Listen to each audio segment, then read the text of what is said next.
Seigneur, toi seul est digne de notre adoration. Alléluia. Revenir à toi, c'est revenir à l'adoration. Alléluia.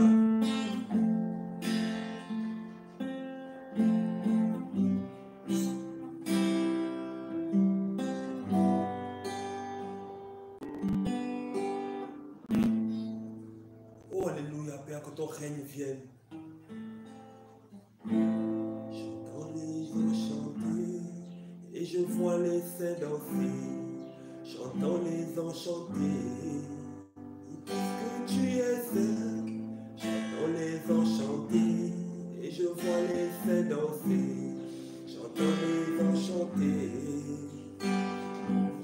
J'entends les anges chanter et je vois les saints danser. J'entends les anges chanter. J'entends les anges chanter et je vois les saints danser. J'entends les anges chanter. J'entends les anges chanter et je vois les saints danser. J'entends les anges chanter. J'entends les anges chanter et je vois les saints danser. J'entends les anges chanter. Oh, j'entends les anges chanter. J'entends les anges chanter. J'entends les anges chanter et je vois les saints danser. J'entends les anges chanter. J'espère que vous nous recevez bien. J'espère que le son passe bien.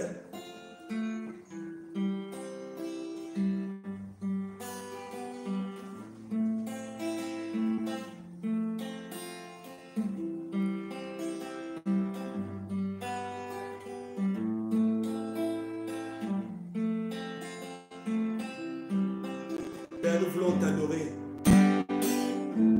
J'entends les anges chanter et je vois les saints danser. J'entends les anges chanter. J'entends les anges chanter et je vois les saints danser. J'entends les anges chanter.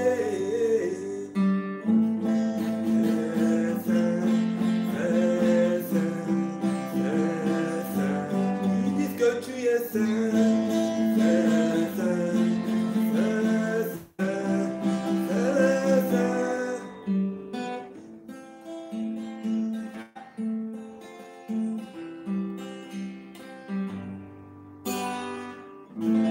Alléluia, gloire au Seigneur. Nous voulons adorer le roi, nous voulons l'aimer. Amen. Nous voulons l'aimer davantage. Alléluia, nous voulons laisser le Seigneur dans nos cœurs toute la place qu'il mérite. Amen.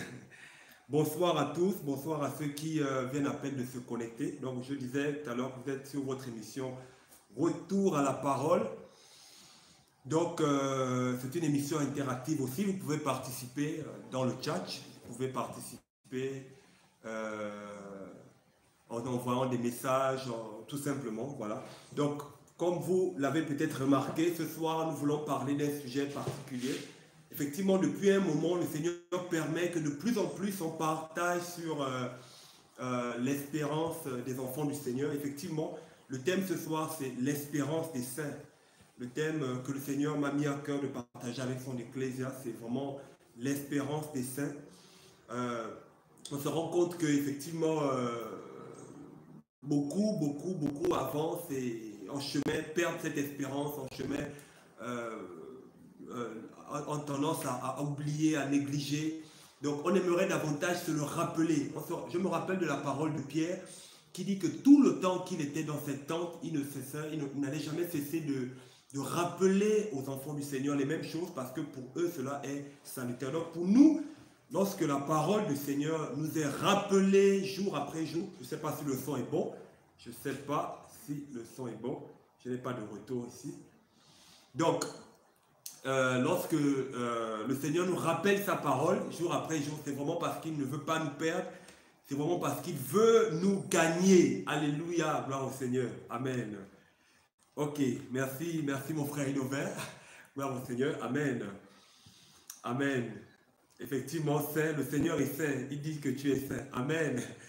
Bonsoir, ma soeur Rokia. Amen. Saint, saint, saint. Ils disent que tu es saint. Amen. Merci. Merci pour le retour, Yoéla. Merci pour le son. Donc, on va lire quelques paroles du Seigneur. Donc, ce soir, on veut parler de l'espérance des saints. Pourquoi l'espérance? Ben, l'espérance, c'est quoi? L'espérance, c'est tout simplement...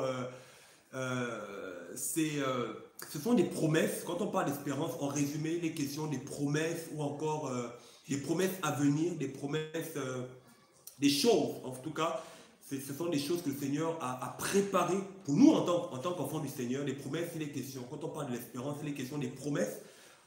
Il est question des promesses que le Seigneur nous a faites, les promesses que le Seigneur nous a promis, effectivement, nous a fait, et faites, et qui ne concernent pas seulement le monde présent, le monde actuel, le monde d'aujourd'hui, le monde que nous voyons, le monde que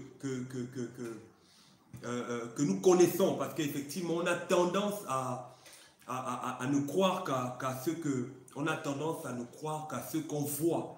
Mais en tant qu'enfant du Seigneur, nous devons apprendre à croire également à ce qu'on ne voit pas. Alléluia, gloire au Seigneur. Voilà. Et le Seigneur pouvait dire que heureux ceux qui ont cru sans avoir vu. Voilà. Et lorsqu'on se convertit, en principe, à la base, lorsqu'on reçoit l'évangile, à la base, l'évangile doit nous parler d'une espérance, c'est-à-dire le royaume des cieux. Si on t'a présenté l'évangile, si on t'a présenté la parole du Seigneur, sans te parler du royaume, sans te parler du ciel, sans te parler des choses que tu vivras, les choses à venir, en fait, ce n'est pas l'évangile que l'on t'a présenté. Parce que l'évangile, c'est vrai, concerne non seulement les choses matérielles, je veux dire, permettez-moi, l'évangile se vit sur la terre. L'évangile se vit sur la terre, c'est-à-dire on a la possibilité d'être guéri, c'est quelque chose de physique également, c'est quelque chose que l'on peut vivre. L'évangile, oui, le Seigneur peut te nourrir, le Seigneur peut te vêtir, mais l'évangile, c'est au-delà du matériel. L'évangile, c'est au-delà du matériel. L'évangile, c'est d'abord le spirituel, c'est d'abord les promesses éternelles. Et les choses, la confusion qui règne dans le monde chrétien aujourd'hui se trouve à ce niveau. On trouve aujourd'hui beaucoup de prédicateurs qui parlent d'un évangile, en fait, on va dire ça comme ça, un évangile terrestre, un évangile qui ne donne pas envie de persévérer. Parce que tu peux être sur la terre, si tu as déjà de l'argent, si tu as déjà des maisons, si tu as déjà, on va dire quoi, du travail, et toutes les choses que vous connaissez là, mais pourquoi devons-nous encore espérer si ce n'est pas pour les choses à venir? Donc l'évangile ne traite pas d'abord des choses naturelles, des choses charnelles. Quoique l'évangile peut nous apporter des grâces sur la terre, les biens physiques, alléluia. Mais l'évangile parle d'abord des choses spirituelles. Amen. Et il y a une grosse différence entre l'Israël de la Bible, c'est-à-dire le peuple d'Israël dans les Écritures, n'est-ce pas, et l'Église aujourd'hui. Quand on regarde les Écritures de façon panoramique, de façon générale, on se rend compte qu'en fait, les promesses que Yahweh, les promesses que Elohim avait faites à Israël, étaient des promesses, on va dire, dans un premier temps matérielles, des promesses temporaires. Donc, matérielles, des choses qu'on pouvait toucher. Les promesses temporaires, c'était des choses qu'on pouvait, des choses de la terre, si je peux dire ça ici. C'était des promesses aussi, on va dire, visibles. Voilà, donc il était question de la terre de Canaan. Voilà, donc lorsque le peuple d'Israël avait été sauvé, sorti de l'Égypte, il était question de rentrer dans la terre de Canaan. Mais aujourd'hui, en tant qu'enfant du Seigneur, on va dire quoi? Les choses ne sont plus les mêmes. Vous voyez, les promesses de l'Église sont plus éternelles, sont plus, quoique Israël aussi a des promesses éternelles. Amen. Mais quand on lit d'emblée comme ça la Bible, on voit de façon matérielle certaines bénédictions matérielles que Israël a pu vivre. Et souvent, quand on se projette dans la pensée d'Israël, on a l'impression que ces promesses-là est associée aussi à l'Église, alors que ce n'est pas forcément le cas. Par exemple, on va lire un passage rapidement dans Deutéronome, chapitre... Deutéronome Amen. Ce soir, nous parlons de l'espérance. Effectivement, mes frères, on parle de l'espérance, que le Seigneur restaure son espérance. Nous sommes dans Deutéronome 28. Donc, on va faire cet enseignement ces 2 jours, parce que le Seigneur permet, donc aujourd'hui et demain, par la grâce du Seigneur. Donc, bonsoir. Bonsoir à ceux qui se connectent à peine. Donc, Deutéronome 28. Gloire au Seigneur. Alors, nous allons lire à partir du verset 1. Il est écrit: Or, il arrivera que si tu écoutes attentivement la voix de Yahweh, ton Elohim, et que tu prennes garde de pratiquer tous ces commandements que je t'ordonne aujourd'hui, Yahweh, ton Elohim, te donnera la supériorité sur toutes les nations de la terre. Voici toutes les bénédictions qui viendront sur toi et qui t'atteindront quand tu obéiras à la voix de Yahweh, ton Elohim. Tu seras béni dans la ville. Alléluia. Vous voyez, tu seras aussi béni dans les champs. Vous voyez que les promesses qui étaient attachées à Israël, non seulement étaient des promesses, on va dire, conditionnelles, mais c'était aussi des promesses relatives à la terre. On parle de la ville, on parle du champ. Et la ville en question, ben, c'était les villes dans lesquelles les enfants d'Israël habitaient. Donc on peut voir ici Yerushalayim, on peut voir ici toutes les autres villes, parce qu'il y avait 12 tribus en Israël. Donc le Seigneur dit que si tu obéis, tu seras béni dans la ville. D'accord? On nous dit que si tu obéis, autant pour moi, tu seras aussi béni dans les champs. Pourquoi? Ben parce que le peuple d'Israël était un peuple cultivateur. Un peuple cultivateur qui fait aussi beaucoup d'élevage, l'agriculture, etc. Donc, ces promesses, donc leur obéissance, on va dire quoi? Leur prospérité matérielle, leur prospérité dépendait de leur obéissance, on va dire, à Elohim. D'accord? Et on nous dit, tu seras béni dans la vie, tu seras aussi béni dans les champs, le fruit de tes entrailles. Le fruit de la terre, le fruit de tes troupeaux, les portées de ton gros et de ton menu bétail seront bénis. Ta corbeille et ta huche seront bénies. Tu seras béni en entrant et tu seras béni en sortant. Vous voyez? Yahweh fera que tes ennemis qui s'élèveront contre toi seront battus devant toi. Ils sortiront contre toi par un chemin. Ils s'enfuiront devant toi par 7 chemins. Yahweh ordonnera la bénédiction d'être avec toi dans tes greniers et dans tout ce à quoi tu mettras ta main. Il te bénira dans le pays que Yahweh ton Dieu te donne. Yahweh t'établira pour lui être un peuple saint, comme il te l'a juré, quand tu garderas les commandements de Yahweh ton Dieu et que tu marcheras dans ses voies. Verset 10. Et tous les peuples de la terre verront que tu es appelé du nom de Yahweh et ils, alléluia, d'accord, du nom de Yahweh. Voilà, et ils te craindront. Yahweh te fera abonder de biens dans le fruit de tes entrailles, le fruit de tes troupeaux et le fruit de ton sol sur la terre que Yahweh a juré à tes pères de te donner. Yahweh t'ouvrira son bon trésor des cieux pour donner à ton pays, vous voyez non, le pays d'Israël, la nation d'Israël, de ton pays, la pluie en sa saison. Parce qu'effectivement, le peuple d'Israël, qui était un peuple agriculteur, d'accord, fonctionnait non seulement de l'élevage, comme je disais, mais également de l'agriculture. D'accord. Et il y avait 2 grandes saisons, d'accord, qui suivaient comme ça là. Donc, Yahweh était le Seigneur qui fait descendre la pluie du ciel pour justement irriguer le sol, pour arroser, pour préparer à la moisson, etc. etc. Vous voyez? Donc c'était des promesses. Lorsque ce peuple désobéissait, tout le ciel était fermé et ces derniers faisaient faillite en ce qui concerne leur récolte et j'en passe. Vous voyez? Donc Yahweh t'ouvrira son bon trésor des cieux pour donner à ton pays la pluie en sa saison et pour bénir tout le travail de tes mains. Tu prêteras à beaucoup de nations et tu n'emprunteras point. Yahweh te mettra à la tête et non à la queue. Tu seras toujours en haut et jamais en bas lorsque tu obéiras au commandement de Yahweh ton Dieu que je t'ordonne aujourd'hui afin que tu prennes garde de les faire et que tu ne te détournes ni à droite ni à gauche de toutes les paroles que je t'ordonne aujourd'hui pour aller après d'autres dieux et pour les servir. Donc, vous pouvez lire tout le chapitre parce qu'il est question aussi de malédiction. Parce que lorsque le peuple n'obéissait pas, la plupart de ces bénédictions, sinon tous, ne s'accomplissaient pas. Et le châtiment du Seigneur venait sur eux.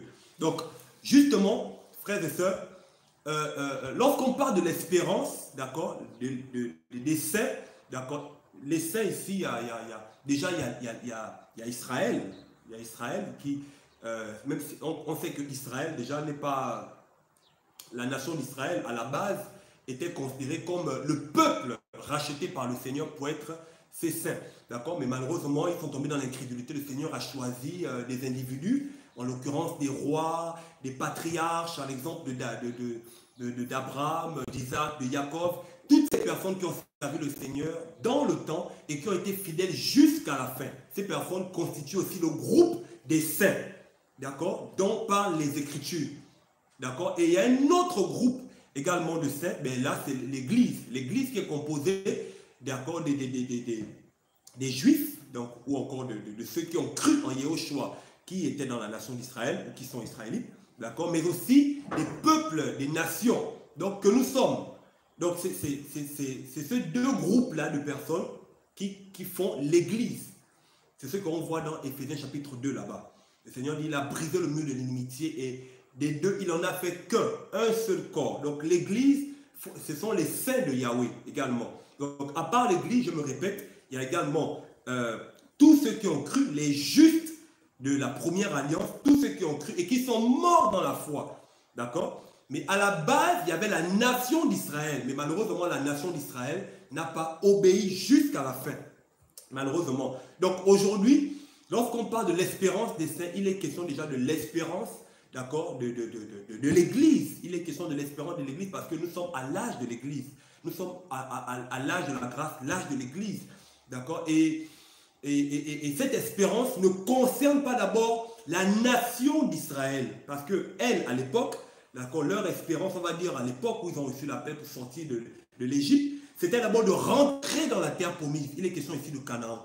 Donc, si ton espérance, mon frère, ma soeur, c'est croire, sinon c'est attendre aux choses matérielles, aux choses charnelles, aux choses temporaires, mais tu es déjà passé à côté. Tu n'as pas compris pourquoi tu as cru en Yahushua. Parce qu'on ne croit pas en Yahushua pour avoir un travail. On ne croit pas en Yahushua pour avoir le mari, ou le mariage, ou les enfants. On ne croit pas d'abord en Yahushua pour qu'il ouvre notre matrix. D'accord? Alléluia. Que le Seigneur nous aide avec le réseau. J'espère aussi que ça ne bug pas là-bas. Voilà, comme je disais tout à l'heure, on fait avec les moyens des bords. Nous allons lire un passage dans Marc chapitre 10. Là, on commence par... Nous introduisons, nous sommes en train d'introduire, autant pour moi, nous introduisons ici le message de ce soir. Parlons de l'espérance des saints. Voilà. J'espère que ça parle à quelqu'un. Alléluia. Gloire au Seigneur. Alors, nous sommes dans Marc chapitre 10. Marc chapitre 10. Nous allons lire à partir du verset 17. Marc chapitre 10 à partir du verset 17. Je lis la parole du Seigneur. Il est écrit, et comme il sortait pour se mettre en chemin, un homme accourut et se mit à genoux devant lui et lui fit cette demande. Maître qui est bon, que ferais-je pour hériter la vie éternelle? Et Yahushua lui répondit, pourquoi m'appelles-tu bon? Il n'y a nul être qui soit bon que Elohim. Tu connais les commandements. Ne commets point d'adultère, ne tue pas, ne dérobe pas, ne dis pas de faux témoignages, ne fais aucun tort à personne, honore ton père et ta mère. Il lui répondit et lui dit, maître, ou encore rabbi, j'ai gardé toutes ces choses dès ma jeunesse. Yahushua l'ayant regardé, l'aima et lui dit, il te manque une chose, va et vends tout ce que tu as et donne-le aux pauvres et tu auras un trésor dans le ciel. Puis viens et suis-moi en te chargeant de ta croix. Mais fâché de cette parole, il s'en alla tout triste parce qu'il avait de grands biens. Alléluia. Ce passage en fait nous révèle beaucoup de choses. D'accord? Et ici on a un monsieur qui se rapproche du Seigneur, c'était un juif. Donc, et il pose la question au Seigneur de savoir qu'est-ce qu'il peut faire pour avoir la vie éternelle. Qu'est-ce qu'il peut faire? Ben, le Seigneur lui dit, ben, écoute, fais ceci, fais cela, fais cela. Donc en parlant des commandements, il dit, mais tous ces commandements, je les ai faits dès ma jeunesse. Depuis que je suis petit, je connais ces commandements-là. Qu'est-ce que je peux faire? Le Seigneur dit, écoute, et là j'imagine le Seigneur en train de le regarder, parce que la Bible dit, le Seigneur le regarda et l'aima. Donc j'imagine le Seigneur le regarder dans les yeux et sonder le cœur de cet homme. Et le Seigneur a dû voir l'obstacle qui l'empêchait de rentrer au ciel. L'obstacle qui l'empêchait justement d'avoir la vie éternelle. Alléluia. Et le Seigneur lui dit, va, vends tous tes biens et partage ça aux pauvres et suis-moi. Waouh! Ah là, le monsieur était heurté à un grand défi parce qu'effectivement, la Bible nous enseigne qu'il va repartir tout triste dans notre verset. Et c'était quand même fort. Ce monsieur qui avait beaucoup de richesses, le Seigneur lui dit, va et vends tous tes biens et suis-moi. Je me demande aujourd'hui si le Seigneur disait à tous ceux et celles qui ont des biens, je vais dire les biens de ce monde, les biens de cette terre. Je ne dis pas qu'avoir des biens c'est un péché. Mais si le Seigneur disait à tous ceux qui ont des biens aujourd'hui, toi, moi, Wallace, on va dire quoi, voilà, tel, vends tes biens et suis-moi. Waouh! Waouh! Si le Seigneur disait ça, c'est fort. Alors, si le Seigneur te dit, écoute, Ferren, vends tes biens et suis-moi. Waouh! Qu'est-ce que tu diras? Écoute, Aurore, vends tes biens et suis-moi. Vends tes biens et suis-moi. Waouh! Non seulement tu vends, mais tu donnes ça aux pauvres. Waouh! Et c'est ce qui nous montre vraiment que suivre Jésus, suivre Yeshua, n'a rien à voir avec le matériel. Donc, lorsqu'on parle de l'espérance, ce n'est pas d'abord les biens temporaires. D'accord? Dans les Écritures, il y a ce qu'on appelle des typologies, des images. D'accord? Dans les Écritures, il y a des images, il y a des typologies. Par exemple, Canaan, c'est l'image, n'est-ce pas? L'image de la terre promise ou encore l'image du royaume. Voyez-vous? D'accord? Le peuple d'Israël, d'accord, en tant qu'enfant du Seigneur, devait sortir de l'Égypte pour rentrer à Canaan. D'accord? Mais pour rentrer à Canaan, il y avait tout type de difficultés, d'épreuves, etc. D'accord? Et dans les Écritures, le Seigneur nous a fait des promesses.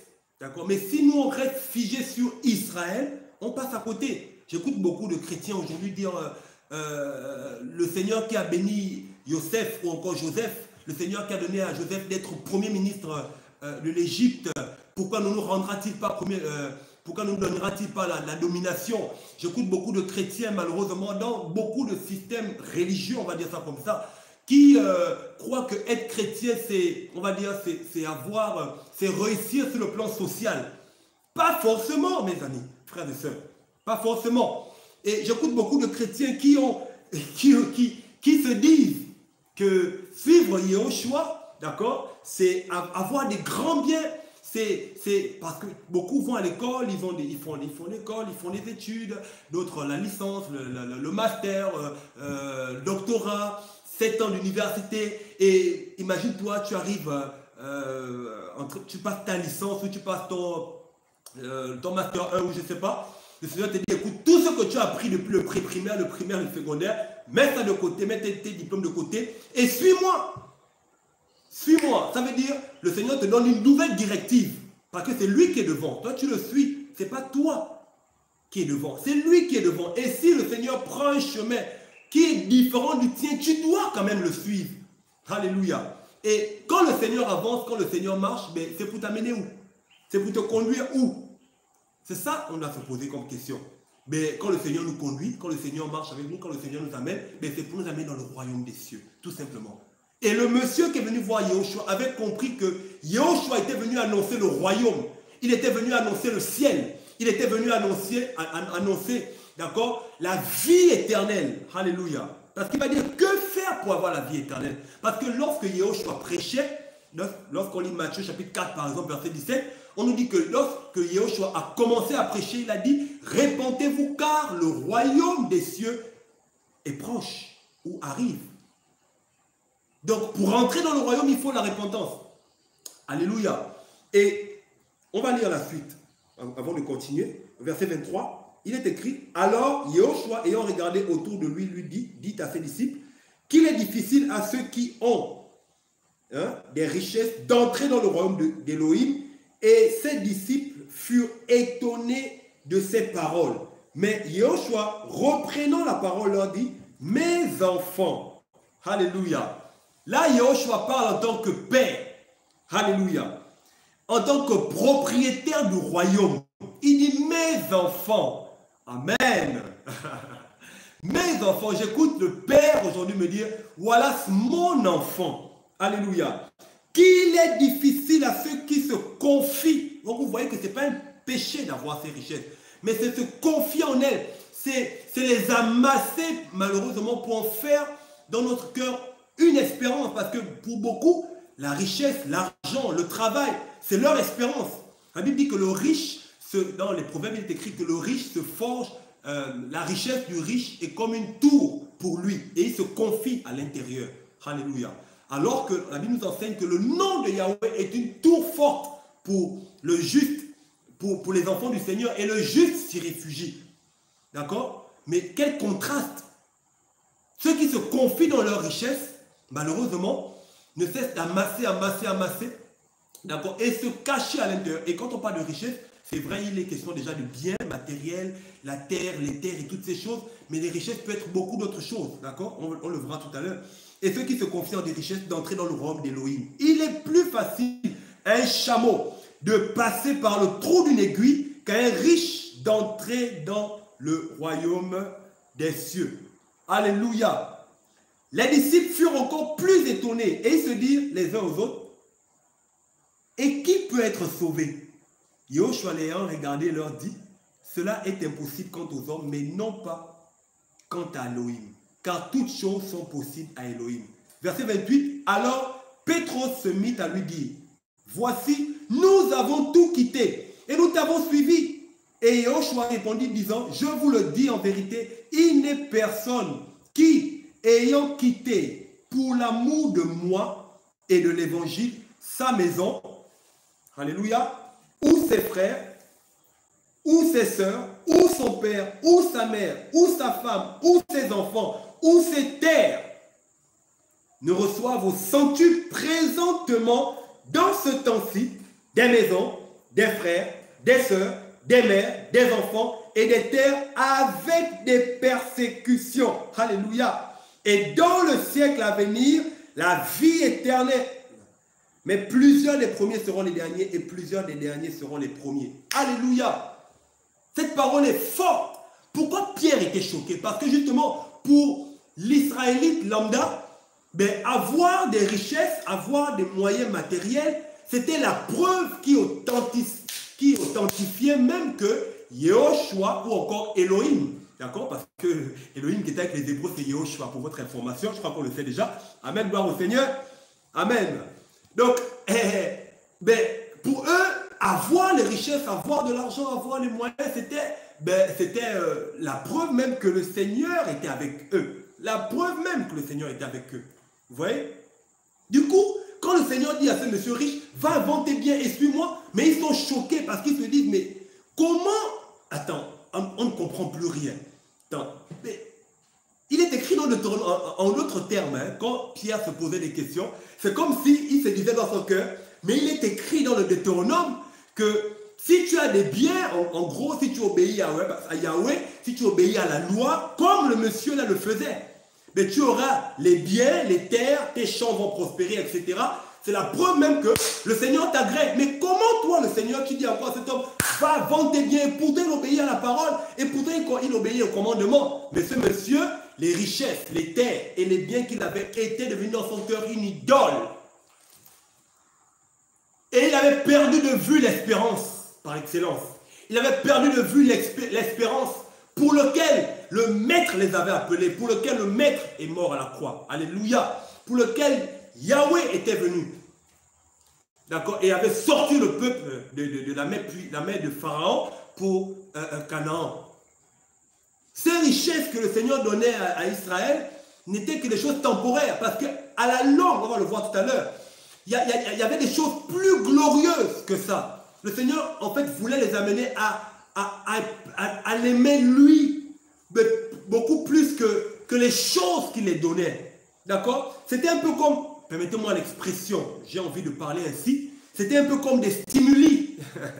C'était un peu comme des catalyseurs. Quand le Seigneur te donne des petits cadeaux, te donne de l'argent, te donne du mariage, te donne le travail, te donne une maison, te bénit, te donne ceci, cela, d'accord? Mais c'est aussi pour t'encourager. C'est aussi pour te dire, ah mon fils, tiens bon, tiens ferme, je suis avec toi, je suis là. Mais ne t'attache pas à ces choses, parce que ces choses ne sont que, ces choses sont passagères, et ces choses ne sont là juste de façon temporaire. Ce n'est pas de façon éternelle. Alléluia. Amen. J'espère que le Seigneur parle à un cœur ce soir, parce que le Seigneur nous parle. Parce que le Seigneur me parle personnellement ce soir. Et c'est ça. Amen, gloire au Seigneur. Waouh. Waouh. Que le Seigneur nous aide. Oula. Merci Seigneur pour ta parole. Et quand je pense que quand les moments difficiles arrivent, quand il n'y a pas de travail, nous en tant qu'enfants de Dieu, il faut qu'on se dise les vérités. Hein? Quand c'est difficile, quand c'est compliqué, on prend la parole, on montre au Seigneur, on dit Seigneur, je te sais, je suis ancien, je prêche la parole. Seigneur, je paie le troupeau, je ne prends pas l'argent de quelqu'un, je m'efforce de plaire de te plaire à toi, je me force d'être intègre. Mais comment j'ai pas encore le travail? Ça fait 3 ans, ça fait 4 ans, ça fait 5 ans, on prend le Seigneur en otage et on le met la pression. Mais ça ne changera pas ta condition, mon ami. Tant que tu n'as pas compris la leçon, alléluia. Parce que le Seigneur, il veut créer quelque chose de plus profond en toi. Quand le Seigneur t'a appelé, ce n'est pas d'abord pour les choses matérielles. Souviens-toi bien. Souviens-toi, je ne sais pas qui t'a prêché l'évangile, comment t'a prêché l'évangile. Mais rappelle-toi comme de la manière à laquelle on t'a prêché l'évangile. On ne t'a pas dit au départ, quand on te prêchait l'évangile, que tu avais la garantie d'être sauvé. Non. Oui, Yahushua guéri. D'être guéri, autant pour moi. Non. Yahushua guéri. Amen, gloire au Seigneur. Mais il ne t'a pas donné une garantie que aujourd'hui, je te guéris forcément. Non, non, non, non, non. Faisons attention. Il ne t'a pas dit que tu auras un terrain. Il ne t'a pas dit qu'avant de mourir, tu dois te marier. Ce n'était pas ce qu'on t'a prêché, qu'on t'a évangélisé. Toi et moi, tu sais que c'est ça, non? Alléluia. Ce n'est pas ce qu'on t'a dit. Quand on t'a prêché l'évangile, on t'a parlé du royaume. On t'a parlé de la vie éternelle. On t'a parlé du pardon de tes péchés. On t'a parlé de l'amour d'Élohim. On t'a parlé de l'enlèvement de l'Ecclésia. On t'a parlé du ciel. Alléluia. On t'a parlé du sang de Yahushua qui lave les péchés de l'humanité, qui purifie. Amen. On t'a pas parlé d'argent. Que le Seigneur nous aide. Hein? Que le Seigneur nous aide. Amen. C'est pas facile, hein? C'est vrai, ma soeur. C'est pas facile, tu as raison. Effectivement, ma soeur Yoéla, qui dit c'est pas facile, effectivement, c'est pas évident. Mais c'est ça, qu'est-ce que tu veux? Parce que c'est écrit, on a lu tout à l'heure, dans Marc chapitre 10. Le Seigneur a dit, il aura des terres, je vais expliquer ça tout à l'heure, des terres, des mères, des frères, des biens, on va le revoir là, le passage. Hein? Il dit, voilà, il dit, hein, il n'est personne qui ayant quitté pour l'amour de moi, donc l'amour d'Élohim, de Yahushua, et de l'évangile, sa maison, ou ses frères, ou ses soeurs, ou son père, ou sa mère, ou sa femme, ou ses enfants, ou ses terres, d'accord, ne reçoivent au centuple. Alléluia. Présentement dans ce temps-ci, des maisons, des frères, des soeurs, des mères, des enfants et des terres, avec des persécutions. Alléluia. Donc le Seigneur, d'accord, l'église, le lot de l'église, c'est d'abord les persécutions. Le lot de l'église, c'est ça, c'est les persécutions. Mais vous ne verrez pas ça dans les promesses que le Seigneur a faites à Abraham. En fait, ce n'est pas clairement défini. D'accord? Ce n'est pas clairement défini. Le Seigneur a dit à Abraham, quand on lit Genèse chapitre 12, d'accord? Il dit, je maudirai celui qui te maudira, je bénirai celui qui te bénira, je ferai de toi, je rendrai ton nom grand. Non, non, non, toutes ces promesses-là. Amen, gloire au Seigneur, sont des choses réelles que nous pouvons même vivre aujourd'hui. Mais quand vous lisez Deutéronome également, le Seigneur parle des bénédictions conditionnelles. Mais on ne parle pas tant des persécutions. Mais voilà le lot de l'Église. Les promesses que Elohim a fait à l'Église sont célestes, spirituelles, éternelles, d'accord, et elles sont aussi invisibles. Alléluia. Or, les promesses que Elohim avait faites à Israël étaient visibles, temporelles, d'accord, terrestres et charnelles. Alléluia. Quoique dans l'appel d'Israël, il y a aussi, d'accord, des promesses spirituelles. Mais par rapport à la dispensation à laquelle ils avaient été appelés, c'était des choses temporaires, des choses matérielles. Donc tu ne peux pas te comparer à Israël. Non! Que le Seigneur nous aide. Alléluia. Donc quand le Seigneur dit il n'y a personne qui ait quitté ces choses et ne reçoive pas des maisons, des terres, etc. Il parle de quoi? Ben, il est question de la grande famille d'Élohim. Parce qu'effectivement, en Yehoshua, nous sommes une famille. Et cette famille, ben, dans cette famille, le Seigneur ne t'abandonnera pas. Il est écrit dans Hébreux chapitre 12 que je ne t'abandonnerai pas, je ne te les laisserai pas. D'accord? Le Seigneur prend soin de ceux qu'il a appelés. Il est écrit que s'il prend soin des oiseaux du ciel, à combien plus forte raison de ceux et celles qui sont ses enfants? Parce que nous sommes ses enfants. C'est le privilège que l'Ecclésia a reçu. Alléluia. La fonction d'Israël, ils avaient une fonction plus de serviteur. Mais nous, en tant qu'Ecclésia, nous avons la fonction et la position de fils. Alléluia. Alléluia. On va le lire d'ailleurs. Jean chapitre... que le Seigneur nous aide.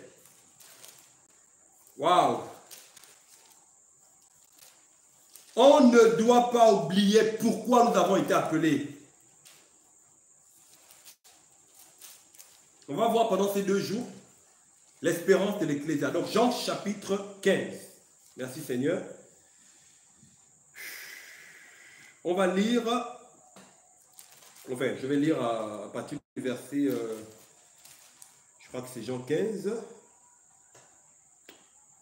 Jean chapitre 15 à partir du verset 19. Si vous étiez du monde, le monde aimerait ce qui est à lui, mais parce que vous n'êtes pas du monde et que je vous ai choisi du milieu du monde, à cause de cela, le monde vous hait. Souvenez-vous de la parole que je vous ai dite. Le serviteur n'est pas plus grand que son maître. S'ils m'ont persécuté, ils vous persécuteront également.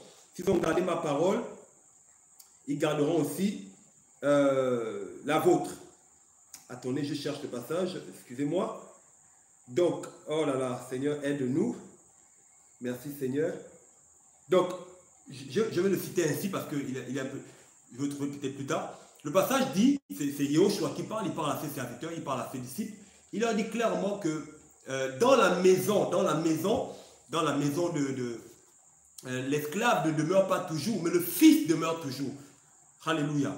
Effectivement, dans la maison d'Élohim, on n'est pas dans cette maison en tant qu'esclave. C'est vrai, il y a aussi cet appel de serviteur que l'on a en tant qu'enfant du Seigneur. Mais la fonction, la plus grande fonction que nous avons, ce n'est pas d'abord la fonction des esclaves. Alléluia. Ce n'est pas la fonction des esclaves. La plus grande fonction que l'Église a, c'est la fonction, j'ai envie de dire, c'est la position ou la fonction de fils. Alléluia. Et je crois qu'il y a un passage dans l'évangile de Jean où le Seigneur parle de ça. Où il dit l'esclave demeure, mais ne demeure pas toujours dans la maison, mais le fils demeure toujours. D'accord? Et en tant qu'enfant d'Élohim, nous avons été appelés comme étant des fils et des filles. Voilà pourquoi on a reçu l'esprit du Père, par lequel on crie Abba. Alléluia. Merci. Quelqu'un envoie le passage, Jean 8, 35, on va le vérifier. Merci Yoéla. Effectivement, on est ensemble, on est une famille. Donc, Jean 8, verset 35, on va le lire. Merci Seigneur. Je vais le voir là rapidement. C'est un très bon passage qui m'a encouragé. Alors, il est écrit, ben c'est ça. À partir du verset 34. Yehoshua répondit et leur dit, donc on va lire à partir du verset 33, hein, voilà. Ils lui répondirent, nous sommes la postérité d'Abraham et nous n'avons jamais été esclaves de personne. Comment dis-tu, vous deviendrez libres? Yehoshua leur répondit, en vérité, je vous le dis, quiconque se livre au péché est esclave du péché. Verset 35, or, l'esclave, d'accord, or, l'esclave ne demeure pas toujours dans la maison. Le fils y demeure toujours. Alléluia. Si donc le fils vous affranchit, vous serez véritablement libre. Amen. Oh, la parole du Seigneur. J'aime la parole du Seigneur. Amen. Waouh. Merci, merci, merci pour ce passage. Si le fils vous affranchit, effectivement, Les pharisiens étaient esclaves, c'est-à-dire les pharisiens représentent ici en fait le peuple, on va dire ça comme ça, donc les enfants d'Israël. Parce que plus haut, Yahushua va leur dire en Jean chapitre 8, 32, que vous connaîtrez la vérité et la vérité vous affranchira. Voyez-vous, la vérité vous rendra libre. Et ils vont être choqués parce que comment, je ne sais pas, la lumière là me dérange un peu. Donc, petit souci technique. Donc, comment peux-tu nous dire qu'on va être libre? Comment on va être libre? Alléluia. On est des fils d'Abraham. Comment on va être libre? Le Seigneur va dire non. Si donc le Fils vous affranchit, vous serez libre parce que le Fils a les prérogatives du Père. Le Fils a reçu tout pouvoir du Père. En fait, c'est tout naturel. D'accord? Dans une maison, quand vous mettez un esclave et le fils légitime, ben, le fils a plus d'autorité que l'esclave. Donc Israël avait la position d'esclave. Voyez-vous? En fait, dans leur marche, ils n'avaient pas la révélation du Père. Ils ne se considéraient pas comme étant des enfants. Donc, quand on est d'en haut, quand on devient chrétien, d'accord? Homme, femme, quand tu deviens chrétien, le Seigneur t'a franchi du péché et automatiquement, tu quittes de la fonction d'esclave pour devenir un fils et une fille d'Élohim. Alléluia. C'est ça. Et c'est ça. Et du coup, en tant que fils et fille, mais on a des grâces, on a des prérogatives, etc. C'est merveilleux. Merci Seigneur pour cette parole. Waouh. Donc l'esclave ne demeure pas toujours. Vous voyez la différence? Et c'est vraiment ça, c'est vraiment la grâce que l'Église a reçue. Merci Seigneur. Donc quand on se convertit, on est une grande famille. Le Seigneur nous donne des maisons, des frères, des sœurs, des enfants, des mères. Tout ça, c'est dans le Seigneur. Ce n'est pas forcément, il n'est pas dit que tu auras un titre foncier, il n'est pas dit que tu auras un papier qui atteste que tu auras des terrains. Non.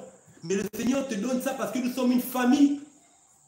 La Bible parle de l'Église qui a tout en commun. Dans l'Église, il y a l'amour. Dans l'Église, on trouve des mères, on trouve des pères, on trouve des frères, on trouve des sœurs. On trouve une famille, mais avec des persécutions.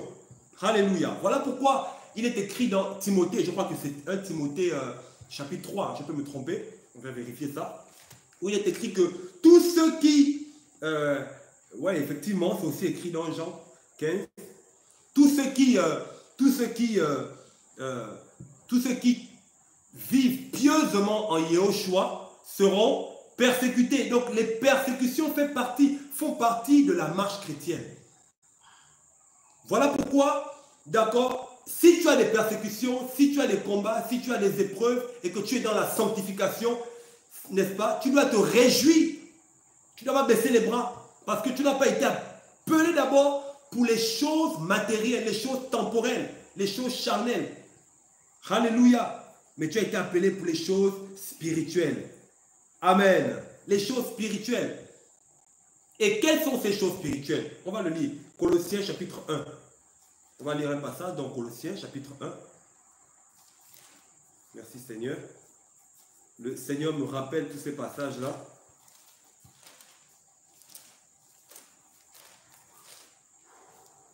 Colossiens chapitre 1.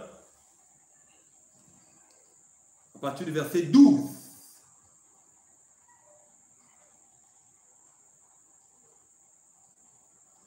Il est écrit dans ce passage, rendant grâce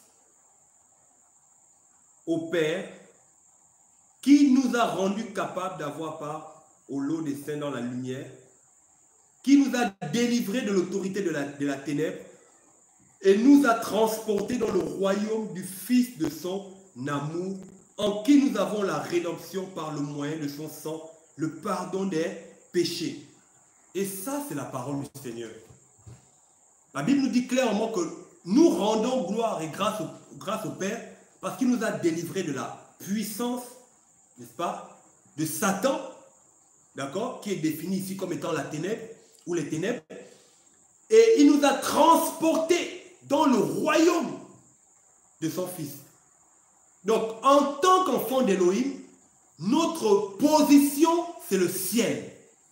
Notre position réelle, d'accord, sur le plan spirituel, l'Église est assise au ciel. À la nouvelle naissance ou à la naissance d'en haut, toi et moi avons connu un transport spirituel. Toi et moi avons été arrachés, d'accord, des ténèbres, d'accord, du péché, du monde, d'accord, de l'esclavage, de ces choses, pour le ciel, le royaume des cieux. On nous parle que le Seigneur nous a délivrés de l'autorité des ténèbres. Et il nous a transportés dans le royaume. Donc, l'Église est dans le royaume. Voilà pourquoi l'Église doit penser royaume. L'Église doit penser ciel. Toi, tu es chrétien, tu es chrétienne. Tu ne penses même pas à l'enlèvement de l'Église. Tu es chrétien, tu es chrétien. Tu ne te dis même pas que le Seigneur viendra chercher son Église. Tu ne penses même pas qu'un jour, la trompette va sonner. Ça peut être ce soir, ça peut être maintenant, ça peut être demain, ça peut être à tout moment. D'accord? Et nos corps vont être changés et on va partir, on le verra tout à l'heure. On va lire Colossiens chapitre 1, verset... Alléluia. Merci Seigneur. La parole du Seigneur est puissante. Colossiens 1 toujours. On va lire à partir du verset. Seigneur, merci pour ta parole.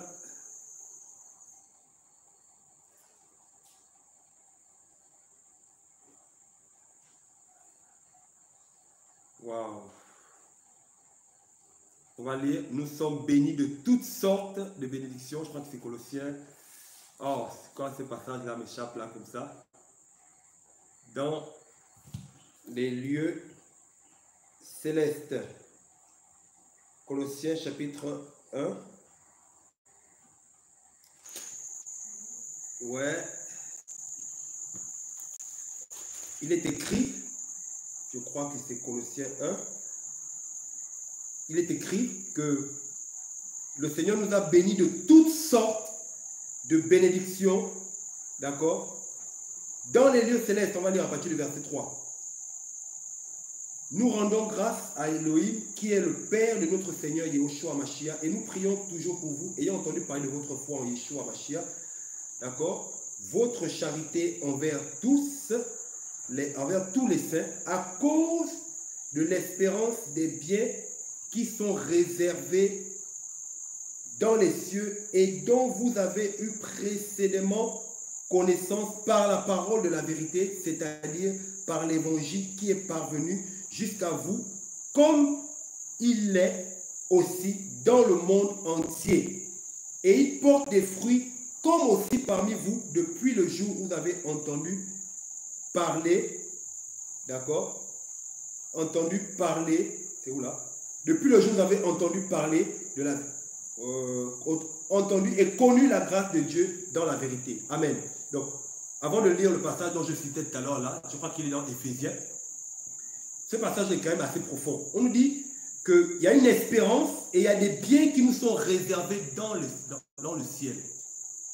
Donc, jusqu'à présent, nous sommes en train de faire un grand contraste entre les biens que Israël avait sur la terre et les biens que l'Église a dans le ciel.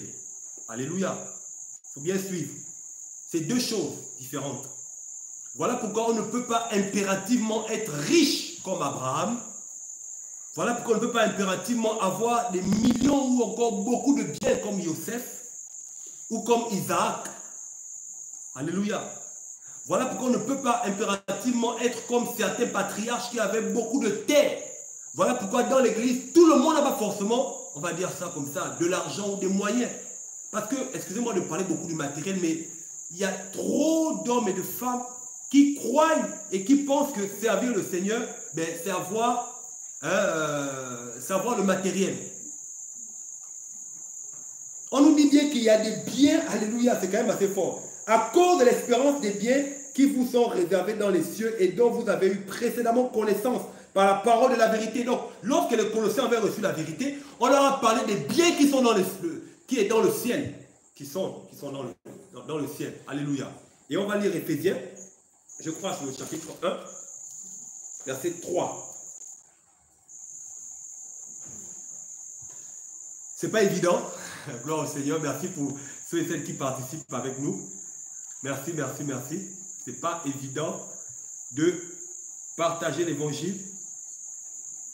Beaucoup de combats. Le diable n'aime pas quand la vérité est prêchée.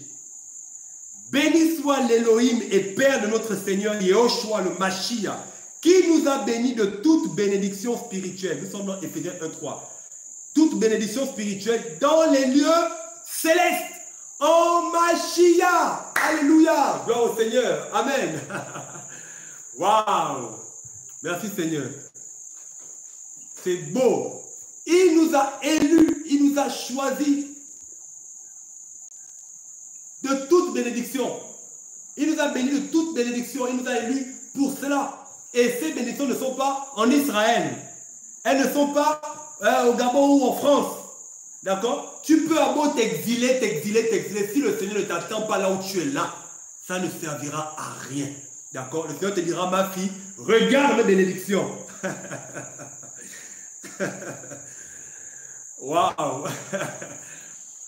Tu vas dire, non, je fuis un peu les difficultés dans telle machine. Je vais faire la quitte là-bas. Oh, non, laisse ça. Tu peux avoir toutes ces choses. Mais si ton cœur n'a pas saisi les véritables bénédictions, tu vas être la plus triste de la terre.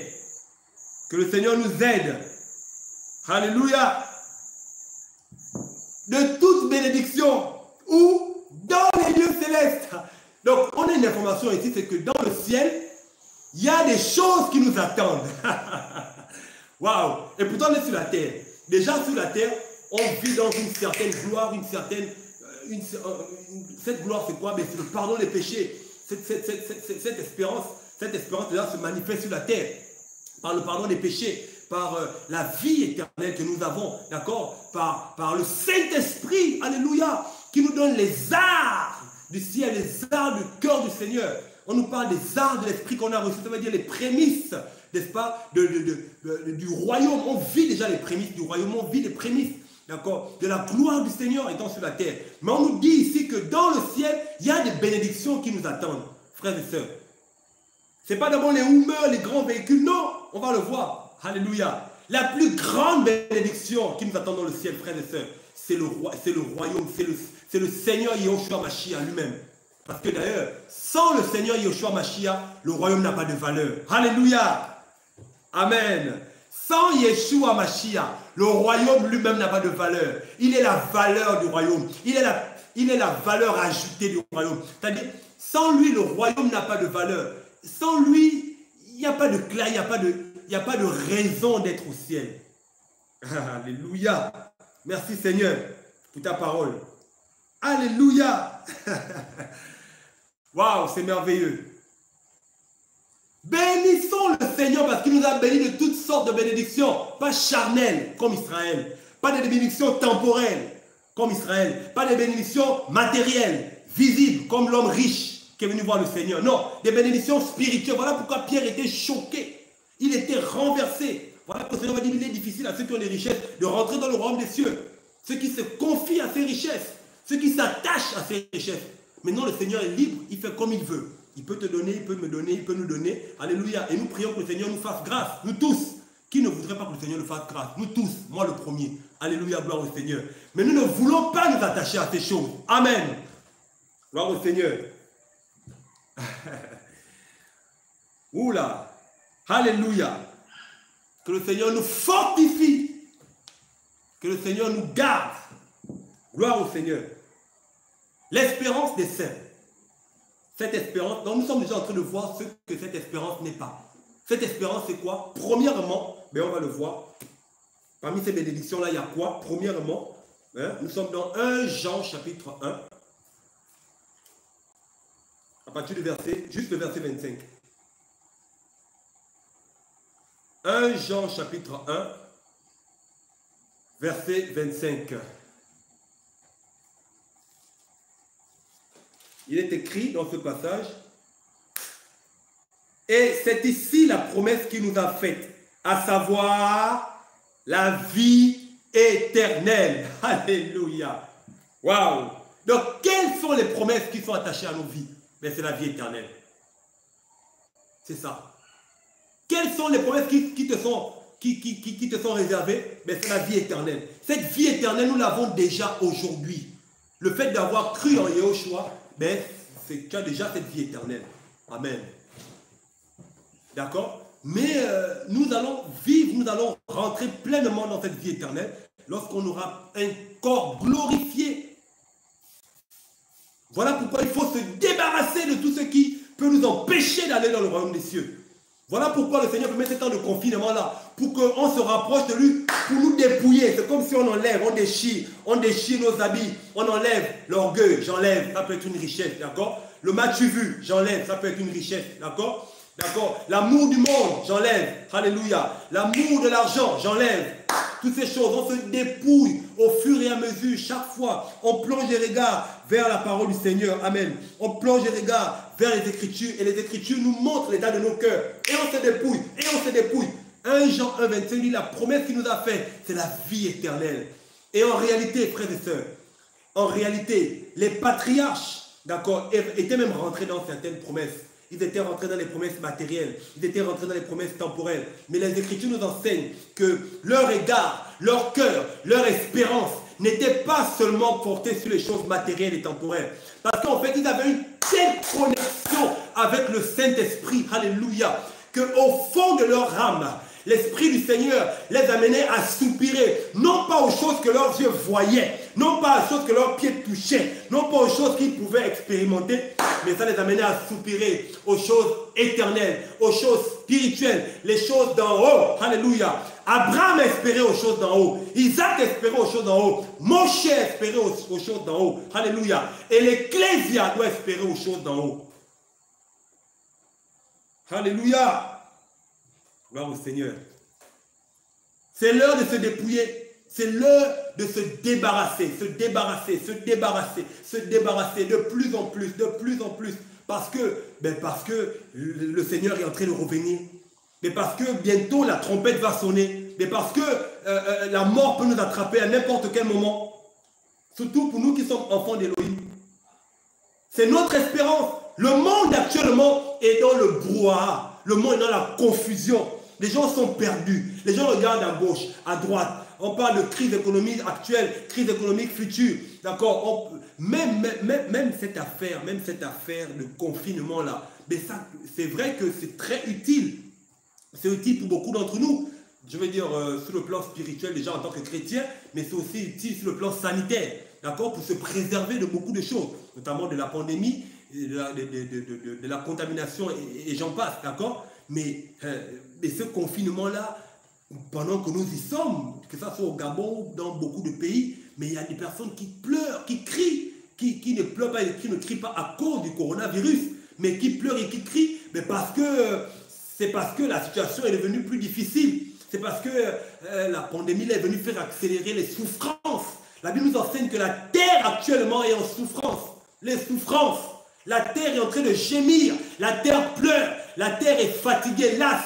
Le monde est dépassé. Mais dans ce chaos, dans ce brouhaha, dans ce désordre, l'église de Yahushua Mashiach, l'ecclésia de Yeshua Mashiach a une espérance. L'ecclésia de Yeshua Mashiach lève les yeux vers le ciel. Alléluia. Voilà pourquoi Jésus pouvait dire, Yahushua pouvait dire avant de partir, dans Jean chapitre 15, on va le lire. Je peux accompagner un peu avec... Alléluia. Nous sommes dans Jean chapitre 14, je crois. On va le lire. Oh Saint-Esprit, aide-nous. Merci Seigneur. Effectivement, il y a aussi Jean 17,3. Amen. Merci mon frère. Effectivement, il y a Jean 17,3 et je crois que Jean 17,3 est clair. Ce passage dit clairement que la vie éternelle, c'est qu'ils te connaissent, toi, le seul vrai Elohim. Et celui que tu as envoyé, Yeshua Mashiach. Alléluia. Donc notre espérance, c'est la vie éternelle. La vie éternelle. Waouh. J'aime parler de la vie éternelle. Je ne suis pas ce soir pour te payer d'argent. Je ne te parlerai pas de tes offrandes, de ta dîme. Je ne te parlerai pas de ton argent. Je ne te parlerai pas de tes biens.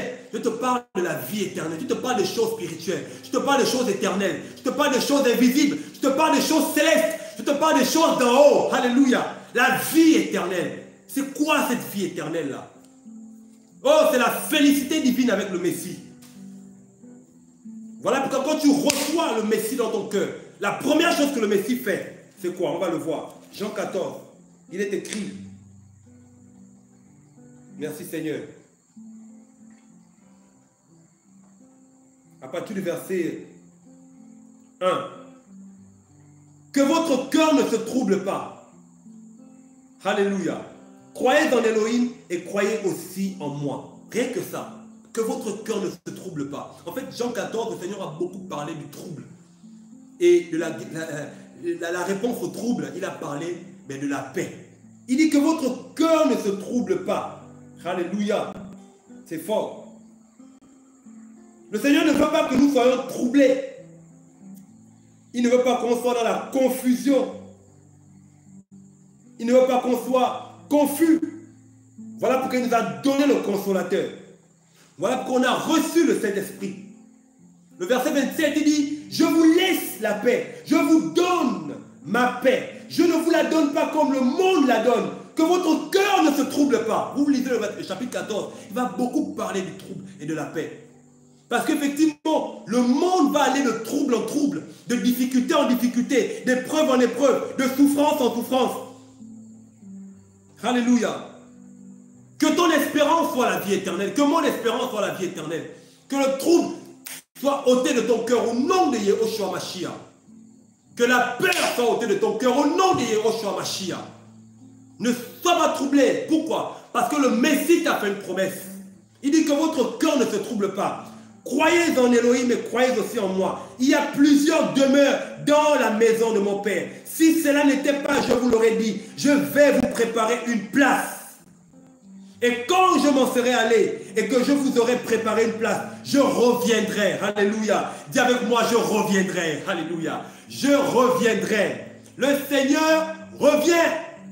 Et le Seigneur n'est pas un menteur. Il reviendra. Nous voulons dire à cette génération que le Seigneur reviendra. Que Yehoshua Mashiach est sur le point de revenir. Mais il ne peut pas revenir chercher une église impure, une église souillée, une église qui est dans la distraction, une église qui aime le monde, qui aime l'argent, qui aime les choses du monde, qui a perdu l'espérance, qui n'a plus le casque du salut. Il vient chercher une église qui a le casque, une église qui est dans la paix et non dans le trouble, une église qui est dans l'assurance. Alléluia. Une église qui est dans l'espérance. Pour l'accorder la vie éternelle. Voilà pourquoi il dit que votre cœur ne se trouble pas. Parce qu'en réalité, le trouble est là. Le trouble va arriver. Frères et sœurs, le coronavirus, c'est rien. Il y a plus que ça. Alléluia. Il y a plus que ça qui arrive. Parce qu'il est écrit que dans les derniers jours, il y aura des temps difficiles. Les temps deviendront de plus en plus difficiles. Et personne ne peut le nier. Tous les hommes politiques s'accordent pour dire que les choses deviennent de plus en plus difficiles. Et au fond de leur âme et leur conscience, ils savent qu'ils n'ont aucune solution. Ils ne peuvent avoir de solution. La preuve, une petite grippe, une simple grippe, on ne se réjouit pas de cela, mais des milliers, des centaines, des milliers de morts. C'est terrible. Et les hommes n'ont pas le contrôle de la situation. Et là, le trouble frappe la terre. Les païens sont dans le désarroi. Ils n'ont pas d'espérance. Mais toi, fils d'Elohim, toi qui crois en Yehoshua Mashiach, tu ne dois pas te décourager. Tu ne dois pas baisser les bras. Tu dois regarder vers le ciel. Tu dois croire que Yeshua Mashiach reviendra te donner la vie éternelle. Alléluia. Alléluia. Il est sur le point de revenir, en effet, mes frères. Il est sur le point de revenir. Il n'est plus loin. Il n'est plus loin. Voilà pourquoi les puissances des cieux sont ébranlées. Voilà pourquoi les ténèbres ne font que s'apaisir. Voilà pourquoi les ténèbres remplissent de plus en plus la terre. Mais sur toi, la lumière va jaillir de plus en plus pour te donner de persévérer, pour te donner de tenir ferme. Voilà pourquoi le Seigneur fait le confinement pour nous les chrétiens, frères et sœurs. Pour qu'on soit rechargés, encouragés, remplis du Saint-Esprit. Parce que quand le Seigneur va permettre que cette pandémie s'arrête, par sa grâce, alléluia, et que les choses reviennent à la normale, mais les choses vont être encore plus difficiles. Crise économique, c'est-à-dire le monde va rentrer dans un nouveau cycle, un nouveau cycle mondial. Les choses ne pourront plus être les mêmes, ne seront plus pareilles. Et à cause de ce cycle qui est en train de changer, parce que ça c'est un signe fort, d'accord? Mais les choses vont devenir de plus en plus difficiles. Les choses ne s'amélioreront pas. Aucun gouvernement ne pourra améliorer les choses. Au contraire, ça va s'empirer. Les choses iront de mal en pire, de mal en pire, de mal en pire. Voilà pourquoi le Seigneur annonce la paix. Il dit, je vous laisse ma paix, je vous donne ma paix. Je ne vous la donne pas comme le monde donne. Je ne vous la donne pas comme les hommes politiques. La paix de Yeshua Mashiach, ce n'est pas la paix de tes politiques. Ce n'est pas la paix de politique de ton pays ou de mon pays. Non, non, non, non, non, non, non. Ce n'est pas la paix que les institutions peuvent nous donner. Que ce soit l'OMS ou toutes les autres institutions, ou encore l'ONU, ou encore l'Union africaine, ou même les gouvernements. Tous ces gouvernements ne peuvent nous procurer la paix qui surpasse toute intelligence. Alléluia! La paix de Yeshua Mashiach.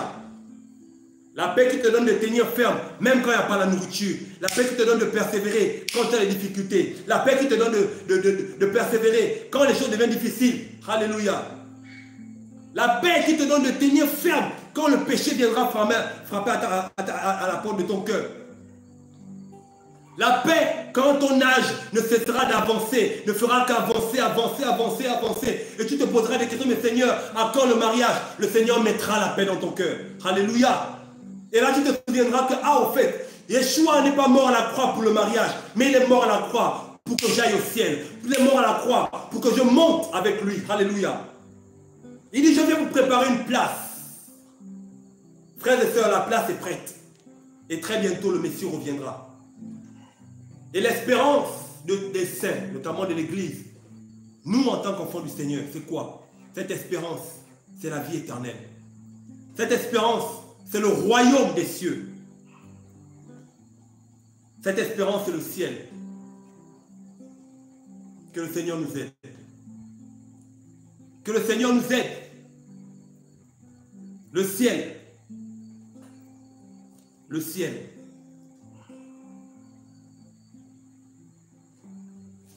Nous sommes dans 1 Thessaloniciens. On va finir bientôt.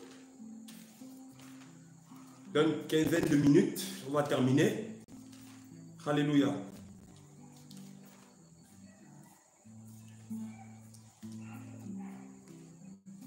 Oh, alléluia.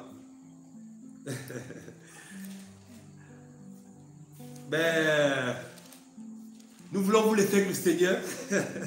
Nous voulons vous laisser avec Yeshua Mashiach. Oui, partagez la parole, mais restons au pied du Seigneur. Le Seigneur est bon.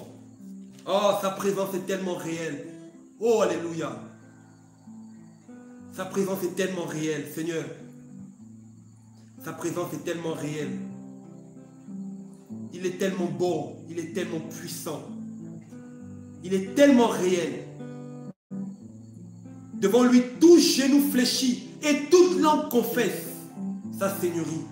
Il est le maître de l'univers. Oh, alléluia. Il est le chef des chefs. Aucun gouvernement n'est supérieur à lui. Le Seigneur a son planning déjà tracé. Il a promis venir chercher ses enfants. Il a promis venir chercher ceux et celles qu'il aime.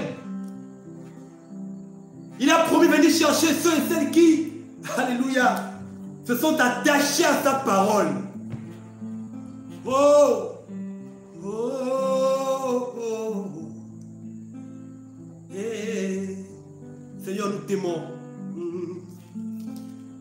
Père, tu es bon. 1 Thessaloniciens chapitre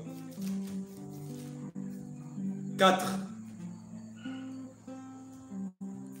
On va lire la parole du Seigneur.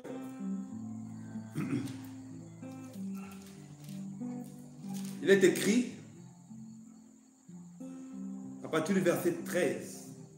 Or, mes frères, je ne veux pas que vous soyez dans l'ignorance au sujet de ceux qui dorment, afin que vous ne soyez pas attristés comme les autres qui n'ont pas d'espérance. Car si nous croyons que Yeshua Mashiach est mort et qu'il est ressuscité, De même, alléluia, aussi ceux qui dorment en Yeshua, Elohim les ramènera avec lui. Car nous vous disons ceci par la parole du Seigneur, que nous qui vivrons et resterons pour l'avènement du Seigneur, ne précéderons pas ceux qui dorment. Car le Seigneur lui-même, avec un cri de commandement et une voix d'archange, et avec la trompette d'Elohim, descendra du ciel, et les morts en Christ ressusciteront premièrement. Puis, nous qui vivrons et qui resteront seront enlevés ensemble avec eux dans les nuées, et là, à la rencontre du Seigneur, dans les airs. Et ainsi, nous serons toujours avec le Seigneur. C'est pourquoi, consolez-vous les uns les autres avec ces paroles. Pourquoi l'apôtre Paul parle de consolation? Alléluia. Pourquoi? Pourquoi il parle de consolation? Pourquoi? Mais parce que ces chrétiens étaient dans les souffrances, dans les épreuves, dans les combats. Ces chrétiens étaient persécutés. Beaucoup parmi eux mouraient à cette époque. Et il y avait un évangile qui venait leur faire croire qu'ils avaient perdu leur espérance, qu'ils traversaient, d'accord, que les souffrances qu'ils vivaient étaient le signe qu'ils traversaient la grande tribulation ou encore la résurrection avait déjà eu lieu. Paul va écrire pour dire non. Fortifiez-vous parce qu'on doit monter. Vous qui avez l'espoir, vous qui croyez en Yahushua Mashiach, il n'est pas un menteur. La promesse qu'il nous a faite, il va l'accomplir. Ça ne dépend pas d'abord de toi. Oui, tu dois obéir. Amen, gloire au Seigneur. Mais cette promesse est une promesse inconditionnelle. Le Seigneur a dit qu'il reviendra. Et il reviendra. Il reviendra. Il reviendra et il viendra te chercher. Lui qui a commencé en toi cette bonne œuvre, ma soeur, laisse, il va l'achever. Il va l'achever. Lui qui t'a appelé, il va achever l'œuvre que il a commencé dans ta vie. Le Seigneur est fidèle. Il est fidèle. Je vous assure, il est fidèle. Il connaît ce qui peut te séparer de lui. Il connaît ce qui peut t'empêcher de le rencontrer véritablement. Il connaît. Et je peux t'assurer que si tu as un cœur vrai et pur, le Seigneur lui-même, il va ôter, il va déraciner par la puissance de son esprit les tares, les scories de ton cœur. Et il va les enlever totalement. Au nom de Yahushua Mashiach. Aie confiance en lui, ma soeur. Ne regarde pas à tes faiblesses, à tes erreurs. Oui, tu es faible. Oui, tu as des erreurs. Mais c'est toi qui l'as choisi. Alléluia. Oui, tu as des manquements. Oui, tu es tombé hier. Mais le Seigneur a mis la main sur toi. Alléluia. Son esprit habite en toi. Et à cause de ça, le Seigneur va te chercher. Il viendra te chercher. La Bible dit, va nous appeler au cri du commandement. Alléluia. Tes oreilles vont souffrir. Alléluia. Et tu vas entendre le son de la voix du Seigneur. Tu vas entendre ton prénom. Le nom que le Seigneur a préparé pour toi. Tu vas entendre t'appeler. Il va t'appeler par ton nom parce qu'il est écrit dans le psaume 147 qu'il appelle chaque étoile par son nom. Et nous sommes comparés à des étoiles. Il va t'appeler par ton nom. Il va te dire, telle, ma fille, monte. Voilà, monte. Fils, monte. C'est le temps de partir. Parce que le monde est en train de chuter. Il va te dire, monte, monte, monte, monte. Alléluia. Les anges vont descendre et ils vont nous prendre pour nous emmener dans le royaume des cieux. Pourquoi? Parce qu'on n'a pas été destiné à la colère à venir. Alléluia. C'est les incrédules qui vivront la colère. Les souffrances que le monde traverse actuellement ne sont rien comparées à la colère à venir. Cette colère va s'abattre sur les nations. Elle va s'abattre sur les nations. Mais toi et moi allons être épargnés. Alléluia. C'est merveilleux. Alléluia. Oh! Le Seigneur est fidèle. Et il reviendra nous chercher. Il reviendra nous chercher. Voilà pourquoi, amen, nous devons persévérer. Nous devons continuer de prier. Voilà pourquoi les temps de confinement, c'est les temps de prière, les temps d'intercession. C'est les temps où tu vas dire, Père, Père, je prie pour ma famille. Père, je prie pour mes frères et sœurs. Je prie pour ceux qui sont perdus. Je prie pour ceux qui sont sortis du chemin. Seigneur, je prie pour ceux et celles qui ne te connaissent pas. C'est le temps d'intercéder. Pourquoi? Parce que pendant que tu pries comme ça, le Saint-Esprit opère. Ça convainc les cœurs de péché, de jugement et de justice. Ça va parler aux hommes, aux femmes, dans les songes, dans les visions, le Seigneur parle lui-même. C'est lui-même le grand évangéliste. Toi, tu es confiné, mais lui-même, il va évangéliser. Alléluia. Il sait le faire. Il est puissant pour toucher. Il est puissant pour sauver. Alléluia. Voilà pourquoi nous prions, intercédons. Oh, alléluia. Continuons de prier. Ne baissons pas les bras. Alléluia. La Bible dit fatigué, mais poursuivons toujours. Alléluia. Oui, mon frère, confiné, mais prions toujours. Enfermé, mais intercédons toujours. Alléluia.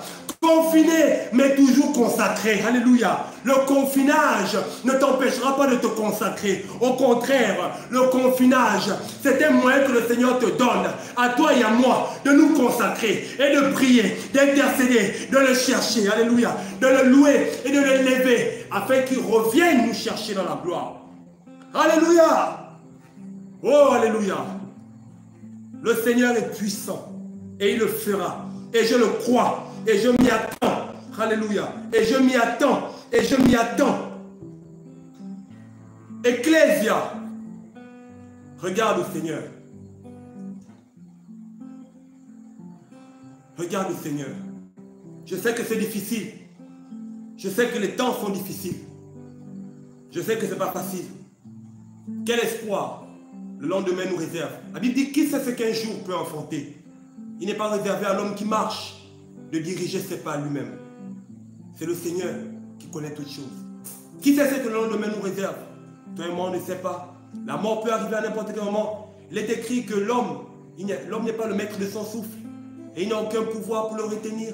La Bible dit, il n'a pas de puissance dans ce combat. Il n'y a pas de victoire dans le combat de la mort. La mort peut frapper à n'importe quel moment. Le Seigneur a vaincu la mort, oui. Mais nous allons mourir sur le plan physique. Alléluia. Mais notre mort à nous physique n'est que le repos. Ce n'est que le sommeil. Parce qu'il est écrit, on va le voir si le Seigneur le permet demain. Il est écrit, heureux les morts en Christ. Heureux ceux qui meurent dans le Seigneur. Tous ceux qui meurent dans le Seigneur en réalité ne meurent pas. Mais ils dorment. Alléluia. Le lendemain, on ne sait pas de quoi il sera fait. Voilà pourquoi c'est aujourd'hui. Aujourd'hui, si tu entends sa voix, n'endurcis pas ton cœur, mais rapproche-toi de lui. Le Seigneur t'aime. Il t'aime. Il t'aime. Il t'aime. Il t'aime. Il t'aime. Il t'aime. Il t'aime. Oh, alléluia. Tu peux jouer le royaume là. Le royaume. Oh, alléluia. Le royaume. Oh, alléluia. Gloire au Seigneur. Oh, alléluia. Père, tu es bon. Seigneur, merci pour ton amour. Seigneur, merci pour ton amour. Nous voulons l'adorer. C'est vrai, nous pouvons continuer à parler, partager, mais nous voulons l'aimer, nous voulons l'adorer. Le Seigneur est bon. Je voudrais encourager tous ceux et celles qui passent des moments difficiles, par des moments compliqués. Peut-être tu as perdu l'emploi, mais laisse-moi te dire que le Seigneur prendra soin de toi. Peut-être actuellement, tu ne sais pas où te tourner. Peut-être tu as regardé, tu as appelé aux frères, tu as appelé au secours. Et eux aussi, c'est difficile pour eux. Ils n'ont pu te soutenir. Mais laisse-moi te dire que le Seigneur est là pour toi. Parce qu'il est écrit que le Seigneur n'abandonne pas ses enfants. Alléluia. J'aimerais t'encourager à ne pas baisser les bras. J'aimerais t'encourager à ne pas te décourager. J'aimerais t'encourager à te relever. J'aimerais t'encourager à tenir ferme. J'aimerais te dire que le Seigneur t'aime. Alléluia. Le Seigneur t'aime. Et il ne t'abandonnera pas. Alléluia. Il ne t'abandonnera pas. Le Seigneur est bon. Alléluia. Il est bon. Il est bon. Amen. Il est bon. Donc notre espérance, c'est le ciel. Notre espérance, c'est l'enlèvement de l'Ecclésia. Et nous attendons avec beaucoup de patience. Et en même temps, nous soupirons à ce retour.